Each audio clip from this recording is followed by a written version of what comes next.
Hey everyone, welcome back to the channel. Thanks for tuning in. Rolling into the office here today, we're going to be talking about Glock again. Today we're going to be talking about what I'm replacing my Glock 21 with. This is the Generation 3 Glock 21 that has been a 45 ACP suppressor host here on the channel for some time.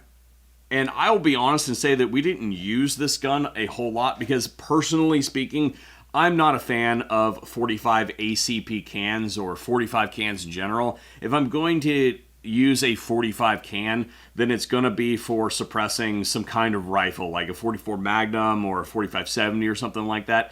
I personally do not like 45 ACP suppressed out of a handgun. Your mileage may vary, but I have gravitated away from those. So I want to say that this gun maybe has 10,000 rounds on it throughout the life of its use here at the channel, because we haven't done that many 45 cans, although they are for some reason popular. We've done plenty of videos about why that's a mistake and all that sort of stuff, but this was actually an original Glock model that came this way, and the only modification that has really been made to this since it got here was a lone wolf barrel, because at the time, Glock was shipping these guns with the incorrect thread pitch.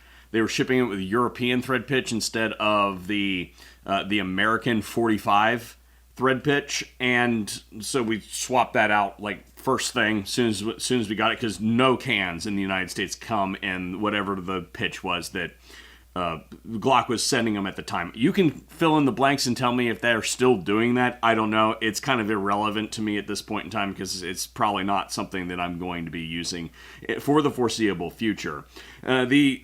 Like I said, this thing came with raised suppressor heights. The ones from Glock are pretty trashy. It's like a blacked out rear and just a kind of like painted front. If I had used this more throughout the years, I probably would have switched it out to something like this, these excess suppressor height sights, because that's my go-to. I have a set of them, for instance, even on this this gun that has an optic on it. I still have my suppressor height excess sights on it. These are the ones that have the photoluminescent ring on the front with the tritium vial, and then tritium vials in the rear there. So if that optic comes off, this gun will still be able to accept a suppressor host, and that optic probably is not going to live on there forever because this thing is currently in testing. This is the Gideon Valor Mini, and it has been being put through its paces. It's got a couple more hosts it's got to cycle through. We'll come back to this here in a minute because there's something important that I want to show you guys. So anyway, Glock 21 out. What are we replacing it with?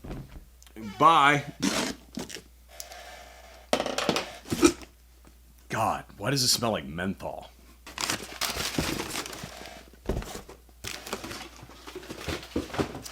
What we have here is a JHP 45 from High Point. This is their newest gen, so I think this is technically Gen 2. High Point, when it comes to suppressor host, actually has a couple major advantages. I was talking earlier about these raised suppressor height sights. You actually don't need raised suppressor sights when you use a High Point, because the bore axis is considerably taller than your standard striker-fired pistol, and because of that, it actually comes up over the suppressor body, so you can clear it easily with the standard sights of the High Point. Now, here's the thing. They also offer a model that has like a Picatinny rail here that you can drop an optic on, and if you're using something that's absolutely ridiculous, then you can clear that thing as well. And the reason I say that is typically we are limited to using devices like this one with standard striker fire pistols because this has a linear inertial decoupler on there. We'll have a video about lids coming out here pretty soon in preparation for the NFA tax going away in 2026. I've been doing a series.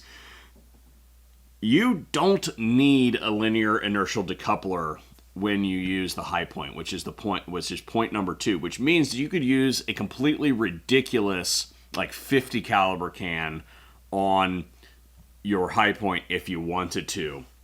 Because this gun, we're not going to disassemble it for cleaning and maintenance today, but just to show you, this one, for instance, you can watch this block fall out of the way.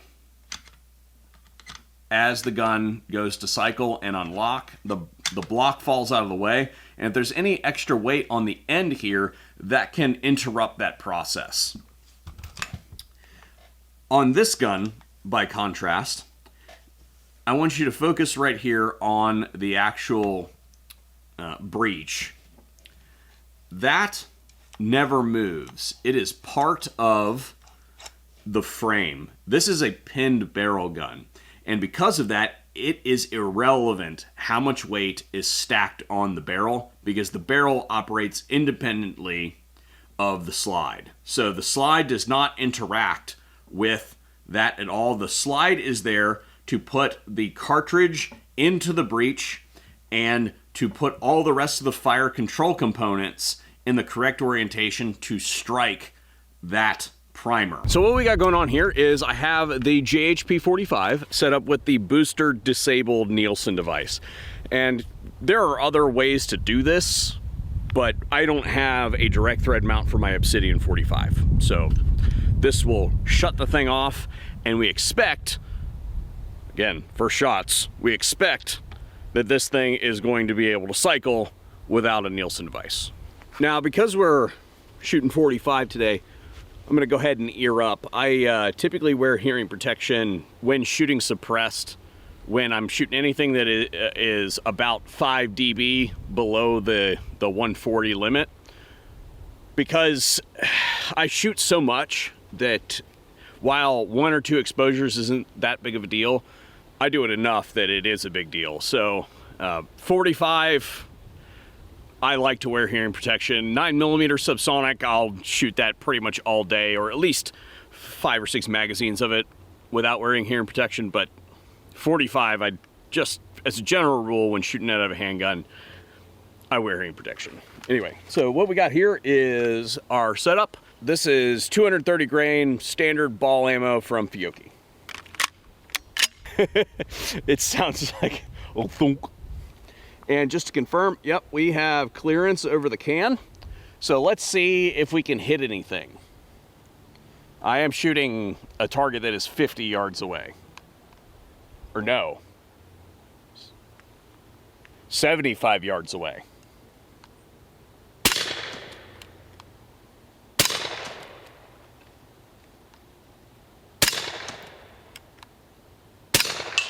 There it is.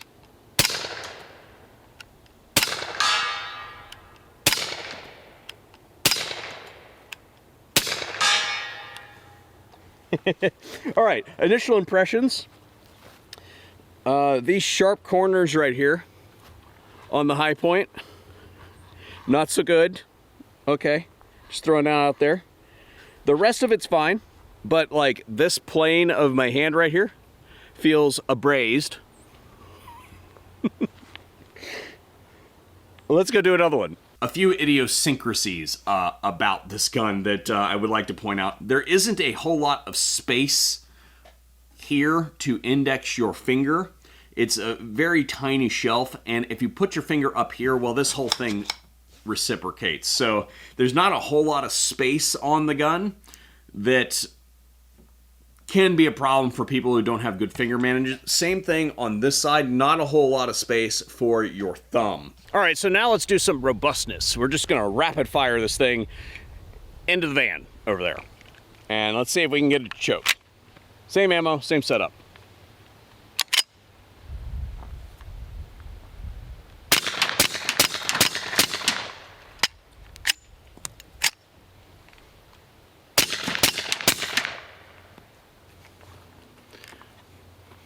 One failure. I'm fine with it. Doesn't matter. The big no-no that I do have to point out with this gun is that this gun has a magazine disconnect. What? What the fuck?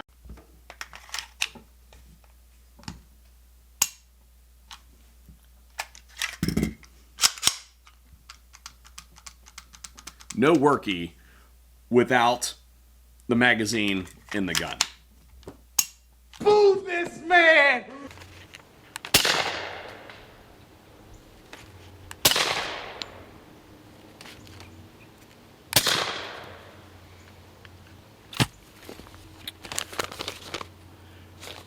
Because this is a direct blowback gun, instead of the tilting breech guns that many folks are familiar with, we're done shooting for today, so I'll take those off. You end up, let me put it like this, those other designs, they have lots of benefits, as I mentioned. One of them is that it slows down the sequence, so you get less coming out of the ejection port. So like, I've got a powder burn on my right hand just from the shooting that we've done here today. And I didn't get anything on this one from shooting it left-handed. But you can see I got it there, I've got it there, and I feel it here when we're shooting that gun suppressed. So, there you go. Anyway, despite the issues of the, shall we say, outdated features of the High Point, I wanted a Mimi gun to be able to replace my Glock 21 with, and I think that as far as the role of a suppressor host is concerned, 45 cans are dumb anyway, so you might as well have a super Mimi gun for your 45 suppressor host, and we can basically take this thing and throw it in the trash.